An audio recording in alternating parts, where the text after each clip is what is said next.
Hey guys, it's Laman. If you've been on the channel, you know, I've pretty much just been making gaming clip content. But as I'm getting older, I'm in college now, working. I just been thinking about a lot of things differently, whether that's my finances, my mindset, or just life in general. And I actually just want to, start talking about that stuff with you guys. So I'm gonna just go straight into it. You know, when you're getting dressed in the morning, you spend like 20 minutes just stressing over what other people gonna think of yourself, whether it's your outfit, your hair, or even how like your skin's looking that day. We can even switch it from up to like when you post something, you're low key checking the likes every 10 minutes. Like we've all been in different situations like that. And the thing is, like, it doesn't really stop. If anything, as you get older, it just gets worse. Like, it gets louder and it becomes more expensive. And nobody really talks about how much that feeling actually cost you. And realistically, it's not even just your money. Like, it costs you your peace as well. Because we live in a time where, like, on social media, everyone is, like, just posting highlight reels of themselves.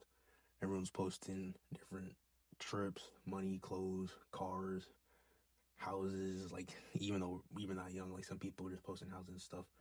And people only tend to really post like the good stuff. You know, that picture doesn't show the credit card debt that they're in behind it, the student loan debt that they're in behind it, or the anxiety or different feelings that they have that they're just hiding behind the screen. And you know all of that, but like you still feel behind when you see these people post that type of stuff. And that how crazy powerful comparison is. And it's not even just like a logical thing. It's just you see it when you as you scroll on social media, whether that's Instagram, TikTok, whatever people be using. And I see it happen to people to me all the time.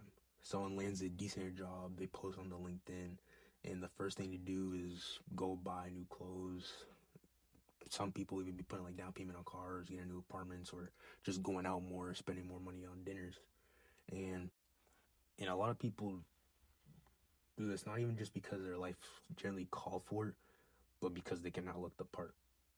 And if they keep trying to maintain this lifestyle, they'll just end up having to live paycheck to paycheck. And that's not something that most people believe. I mean, me personally, I wouldn't want to be living like that, but that's just what the trap is. And a lot of people don't even realize they walked into it until it's too late. What makes this funny is that there's actually a name for this, and it's called lifestyle creep. And it's sneaky because it doesn't feel like a trap. It feels like you're growing. You feel like you're bossing up. In reality, you're not. You get a little bit more money, you spend a little more, then you get more and you spend more. And the baseline just keeps rising. For example, let's say you buy clothes from, I don't know, an expensive brand, and now you want your whole closet to be looking like that expensive brand. But the problem is like, sure, your money can be increasing, your closet could be increasing other stuff, but your savings isn't increasing. Your financial freedom, like the freedom to do whatever you want, isn't increasing either. You're just funding a more expensive lifestyle that you still have the same exact stress and problems that you deal with that you think this money's fixing. And people who actually build wealth and have real wealth, they don't show it off to people. They don't tend to inflate their lifestyles. If anything, they do the opposite. It's like their income comes up, so now they know that they can drop some things. Like they have like a true gap between what they actually spend and what they earn. But that is hard to do when you're constantly measuring your life against what everyone else is doing. Because here's what comparison and chasing validation actually costs you.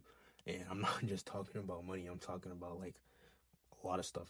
For example, like it costs you your focus. When you're constantly watching what everyone else is doing, you're not locked in on what you're actually supposed to be building and growing yourself. You make decisions based on keeping up rather than getting ahead. You buy things to show that you're a different status that you actually haven't even reached yet. You perform a version of yourself that instead of actually living it, you're acting in it. And that's just a huge sign of being super performative. And then there's stress that comes in with it as well. The anxiety of feeling like you're never quite where you're supposed to be. It shows when you keep on checking your phone too much or you feel unsettled after scrolling and seeing other people living a lifestyle that you wish you had. That's not just social media being annoying. That's a cost of constantly outsourcing your self sense of worth to other people's opinions and other people's timelines. And a lot of that stress is completely self-inflicted in hindsight, which is good that it's also removable. And this goes beyond just social media and money. It shows up in our relationships as well. Some of the stress that people be carrying isn't even just from their jobs or finances, it's really from their relationships. And the relationships that don't bring them good energy, it really just drain them even more. For example, friends who only show when it's convenient for them, friends who you can't even really have a true conversation with unless you were to text them, call them first, or whatever, or people who just drain you every time you're around them. You know, a lot of people hold on to these connections way longer than they really should just because they feel like letting go is too hard for them or something. And the thing is, like, you're not obligated to keep people in your life longer than you should just because they've been with you for a long time. Loyalty is a real thing, but it shouldn't cost you your peace. But a big thing about this too is that, like, you don't have to announce it or make it a big moment. You just can quietly create distance from what constantly drains you. So for me, talking about finances, relationships, getting ready in the morning, external validation, what does really living like you care less look like? And to be honest, it's just really simple. It just looks like buying stuff because you genuinely want it, not for the label or the reaction. You kind of just want to think, like, before I buy this, like, if nobody knows, would I really still buy it? It looks like posting when you actually have something to say and not to remind other people that you're doing well or to show off. It looks like letting someone else's win just be their win without it meaning anything about where you are yourself.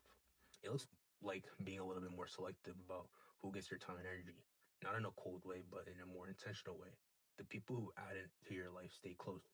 The ones who constantly subtract from it, negative, drain you out, you can naturally start creating distance from them. Small shifts, but they compound over time, is really what gets you to the other side.